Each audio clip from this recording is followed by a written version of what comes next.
Snake, can you hear me? Paramedic. Thank God. Eva's been seriously hurt. So have you. Luckily, I think her organs are all intact, but... Calm down, Snake. Calm down. You'll both be fine as long as you get the proper emergency treatment. But you're the only one who can do this. Understand? So you've got to calm down. Right. Okay. Okay. Now let's open up the survival viewer and treat the injury. Do you have supplies with you? I'm running kind of short. Then by switching the survival viewer over to Eva, you can treat her wounds too. Now get to work. Oh, and Snake, I'm pretty sure you know this already, but if you don't have enough supplies for the both of you, your wounds come first. Huh? Do you get my meaning, Snake? You've still got a mission to complete. Yeah. I know what I have to do. Snake?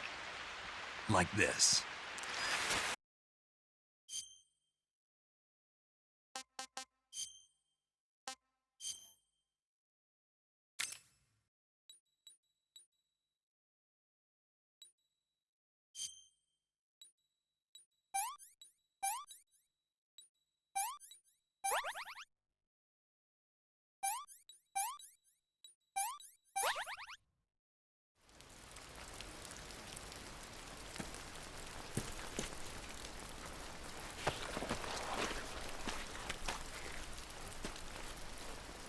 Can you walk?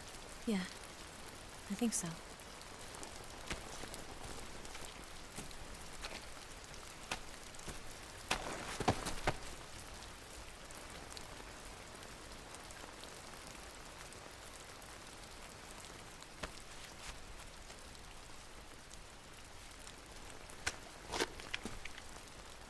Here.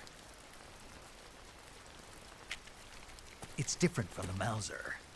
When you're using a two-hand grip, you have to be careful where you put your hands or your fingers will get burned by the exhaust gas from the cylinder gap.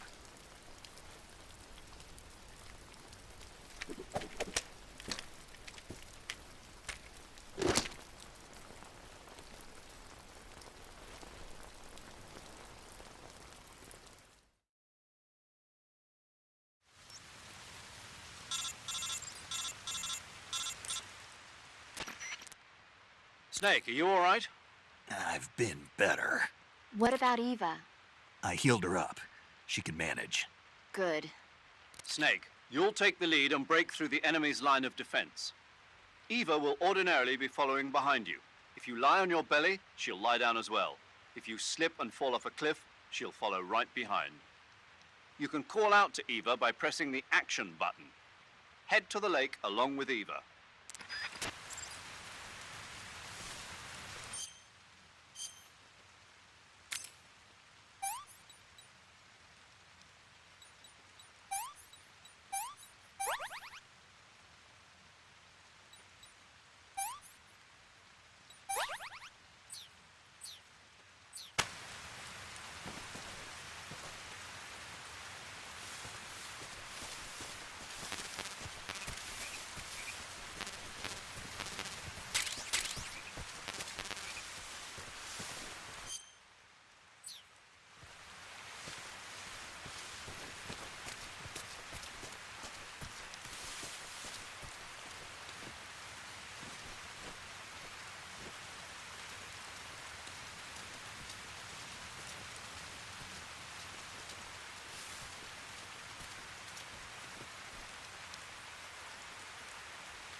Snake?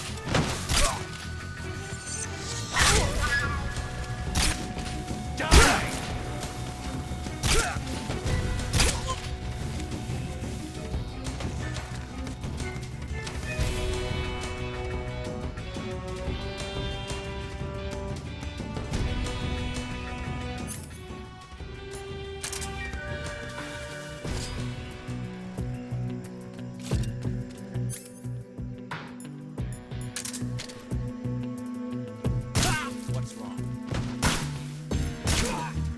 What the?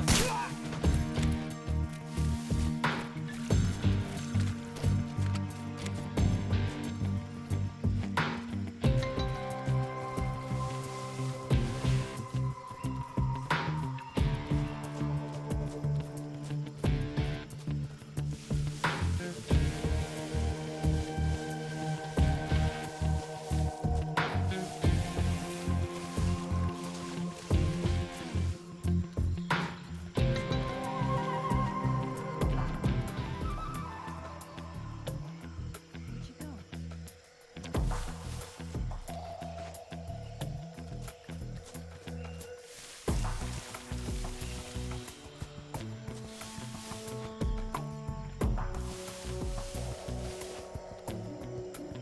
Snake.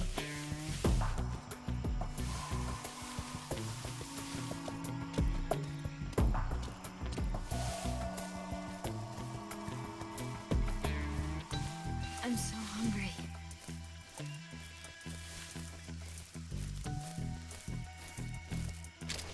Snake.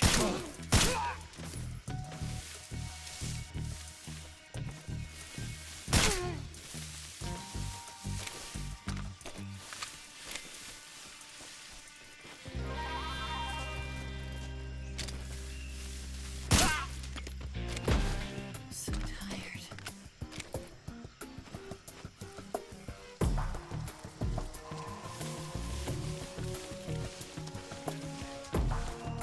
So tired.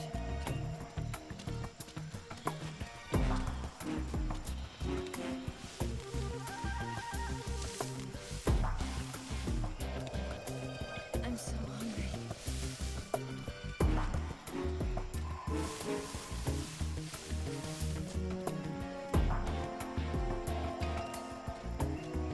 Food.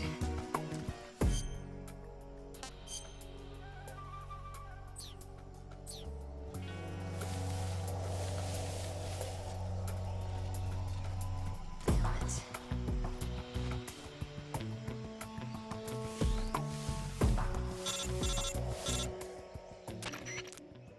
Snake, the lake is just over that cliff.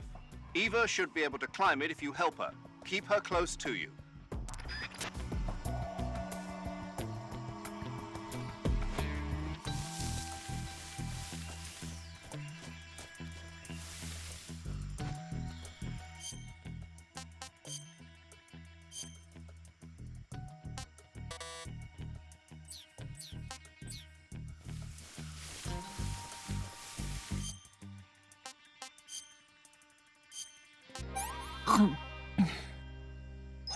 Let me have some more.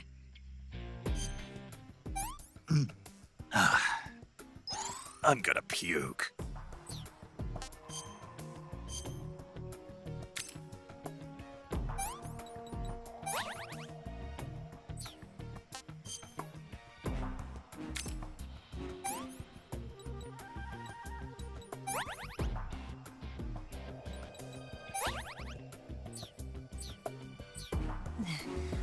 I can walk. Who's that?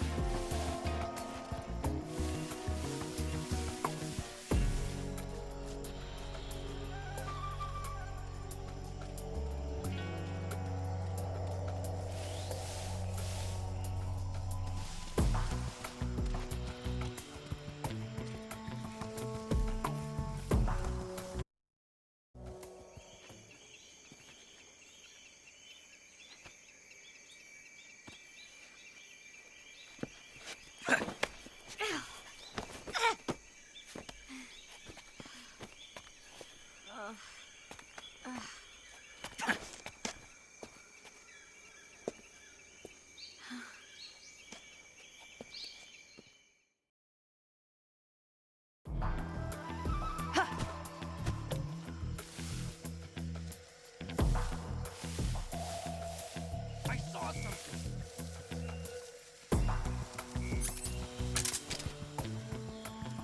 Must be. What's wrong?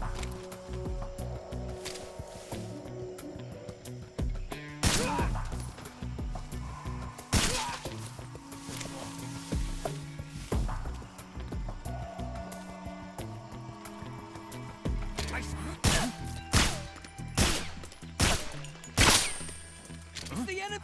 Who's that? I see him. Snake, where are you?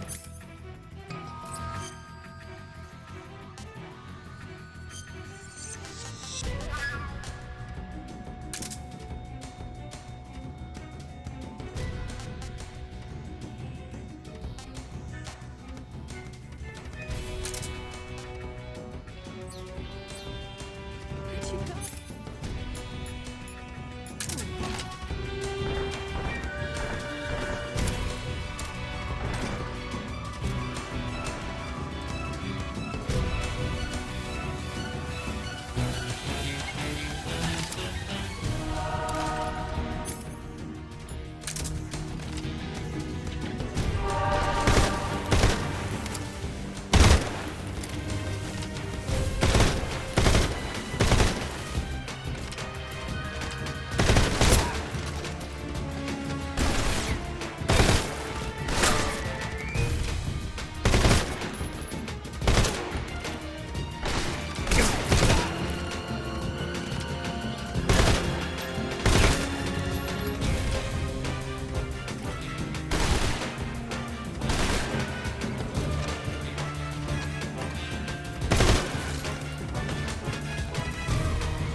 Where'd you go?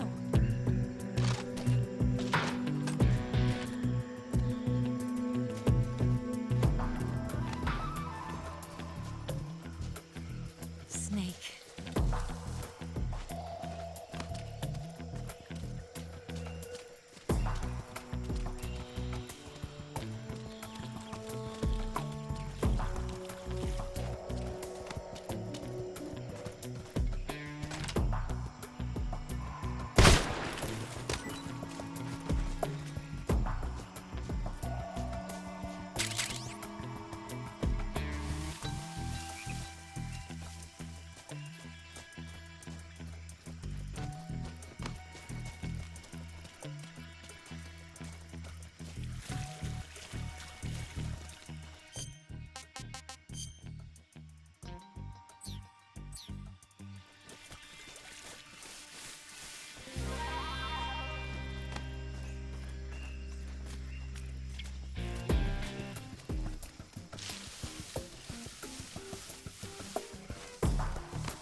Watch out!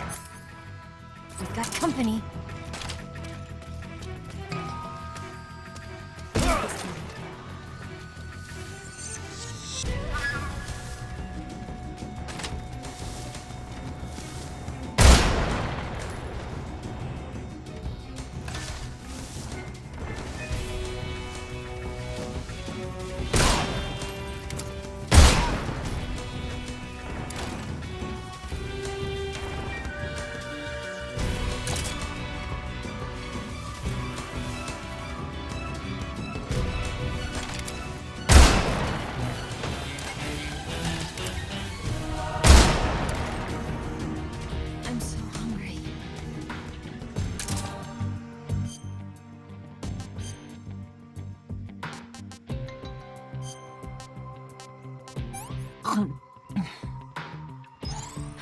Can I have seconds?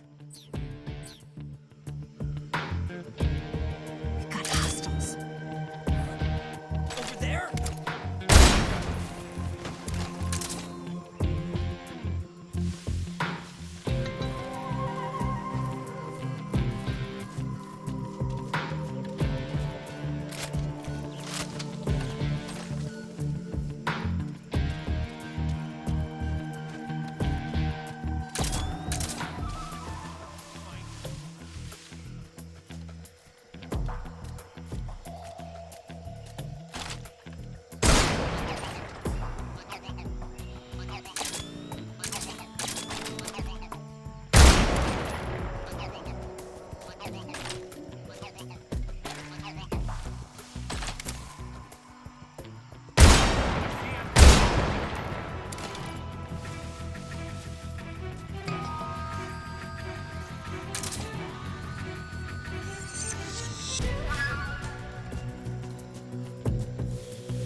Right there?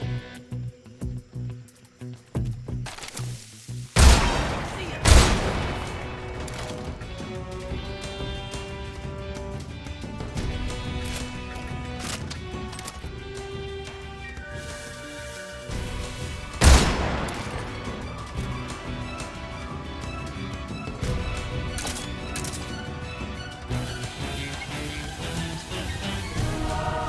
Where'd you go?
Come on, Snake.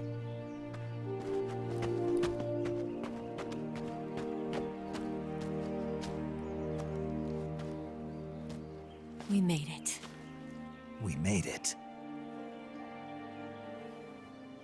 Over there.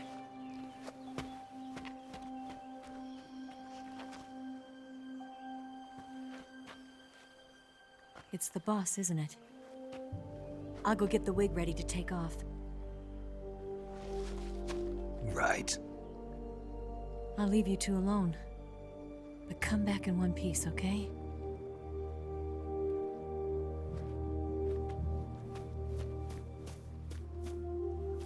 Promise me!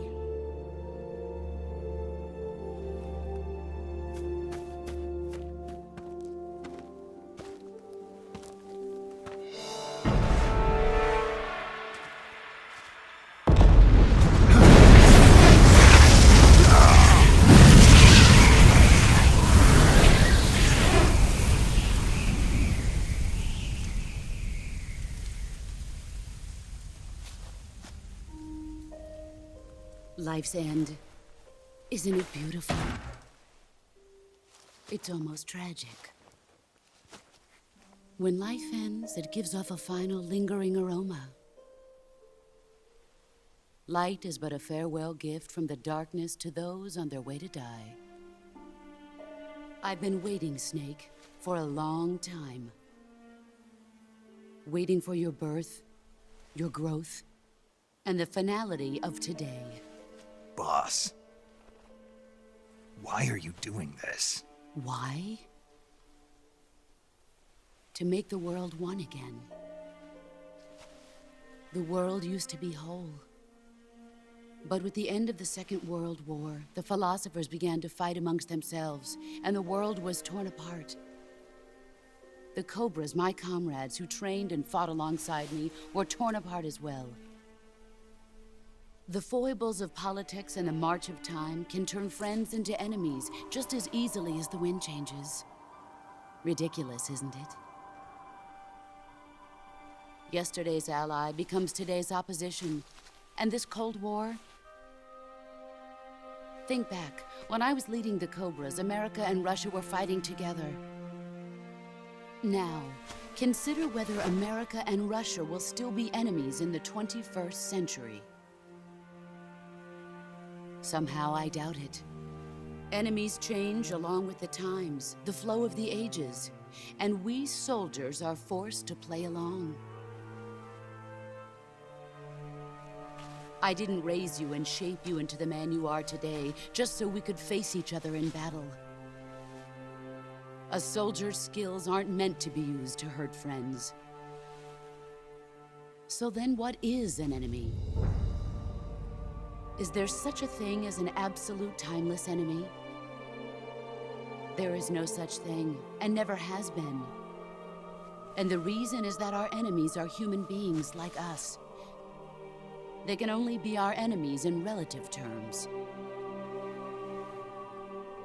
The world must be made whole again. The philosophers must be reunited.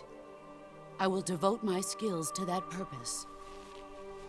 And with the Colonel's money, I will achieve that end. Just as I once created the Cobras. They are my family. I may no longer be able to bear children, but I still have a family. It was November 1st, 1951. I was in the Nevada desert participating in atomic testing. The name Nevada is derived from Spanish, covered in snow, white as snow. And snow is exactly what I saw in that Nevada desert. It froze my blood white. Snake, you were an atomic test subject, weren't you? On Bikini Atoll. That's part of the reason I was drawn to you. You and I are alike. We're both slowly being eaten away by the karma of others. We'll never have the chance to die peacefully of old age. We have no tomorrow. But we can still have hope for the future. In 1960, I saw a vision of the ideal future from space. 3 years earlier, the Soviet Union had succeeded in launching Sputnik, the first man-made satellite in history, into orbit. This came as a huge shock to the United States. In response, America threw everything it had into its own manned spaceflight project, the Mercury program. Even as the Soviets seemed poised to send their first man into space, America was still experimenting with chimpanzees and rockets. The government wanted human data. So they secretly decided to send a human being into space. I was the one they chose. At the time, they didn't have the technology to block out cosmic rays, and whoever they sent up would inevitably be exposed to heavy radiation. That's why they chose me. After all, I'd already been irradiated once. Of course, you won't find any of this in the history books. I could see the planet as it appeared from space. That's when it finally hit me. Space exploration is nothing but another game in the power struggle between the US and the USSR. Politics, economics, the arms race, they're all just arenas for meaningless competition. I'm sure you can see that, but the Earth itself has no boundaries. No East, no West, no Cold War. And the irony of it is, the United States and the Soviet Union are spending billions on their space programs and the missile race, only to arrive at the same conclusion. In the 21st century, everyone will be able to see that we are all just inhabitants of a little celestial body called Earth. A world without communism or capitalism, that is the world I wanted to see. But reality continued to betray me. In 1961, I was sent to Cuba, to Bahia de Cochinos.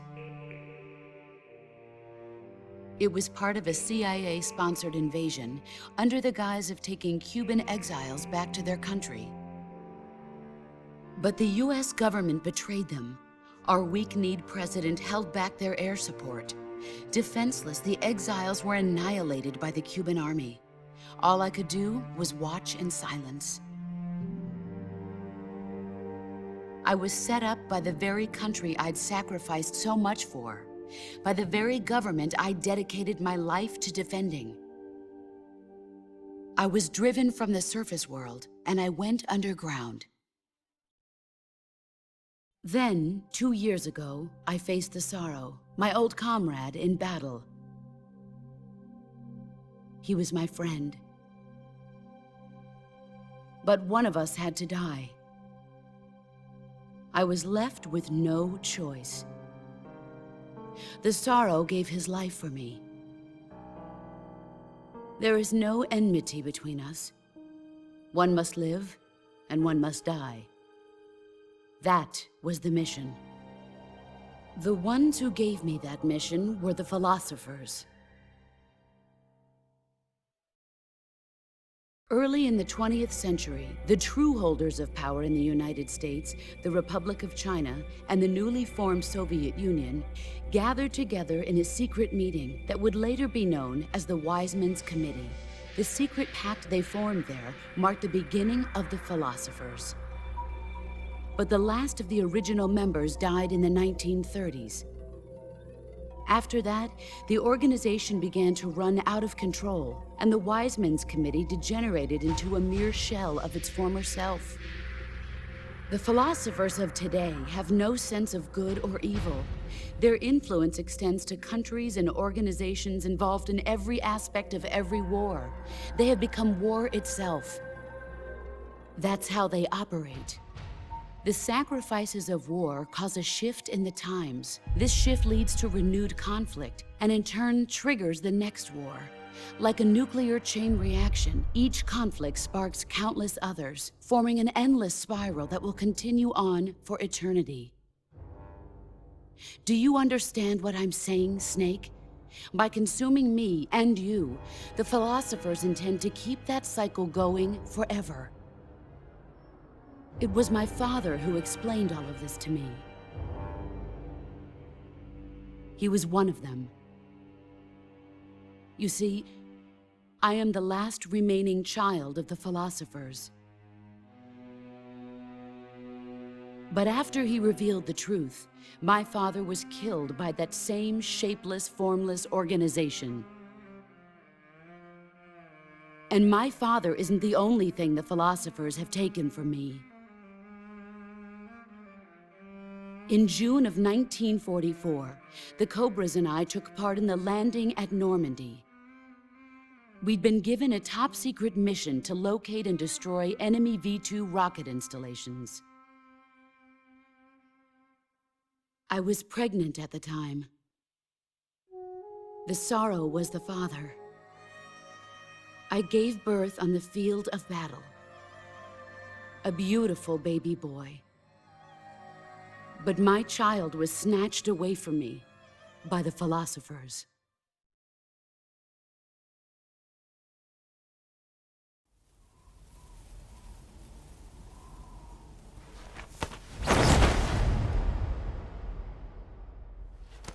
Look at this scar.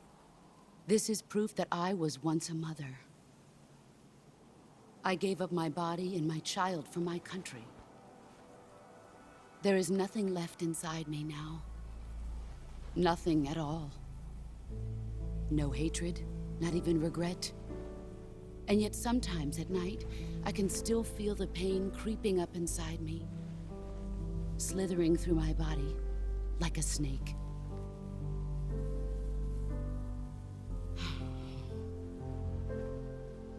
I've never talked this much about myself before. Thanks. Thanks for listening to me.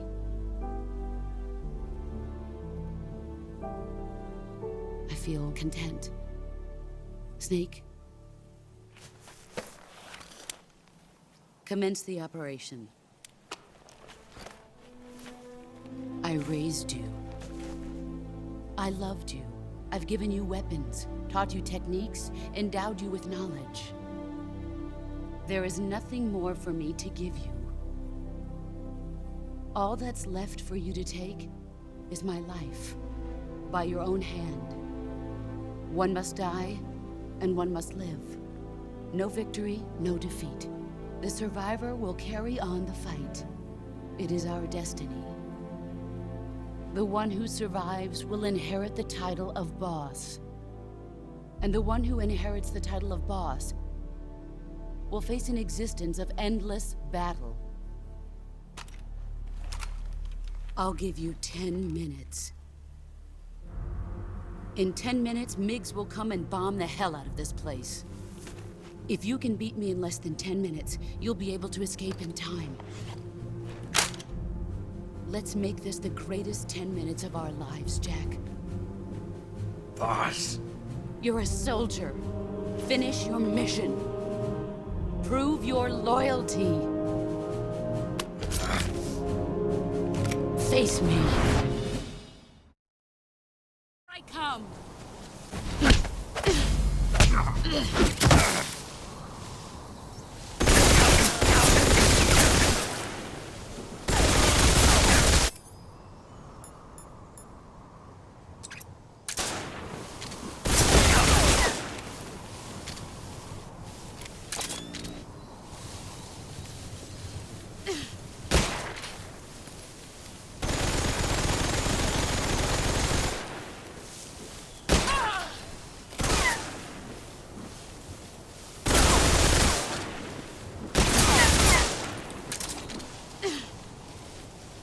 He's gone.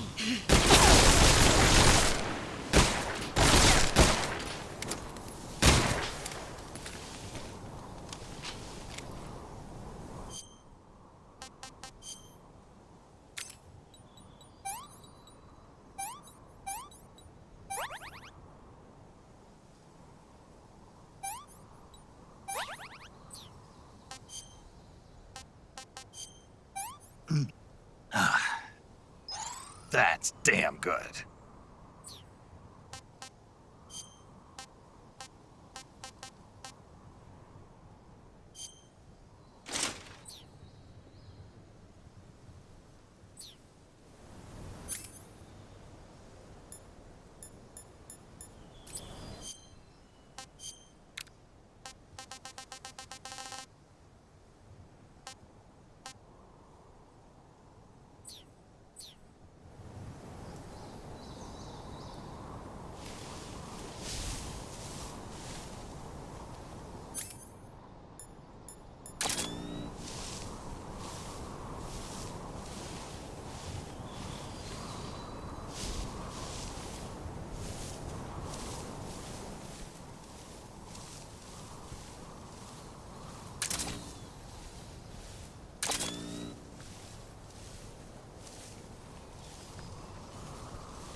Excellent, Jack.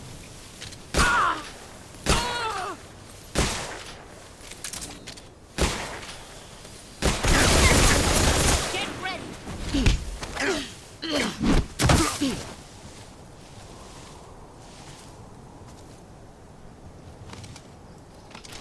Is that all you've got?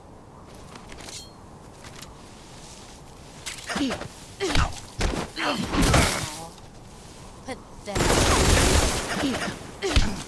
Not the man I thought.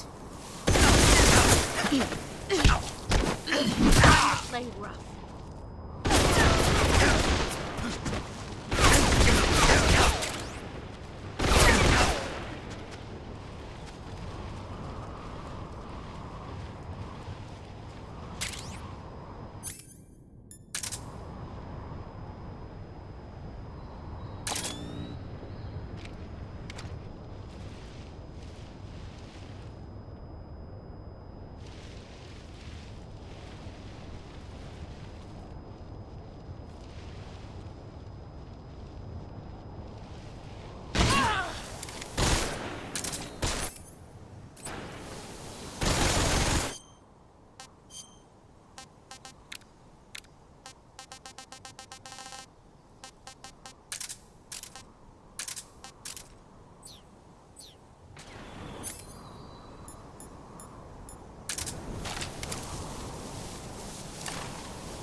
I'm disappointed.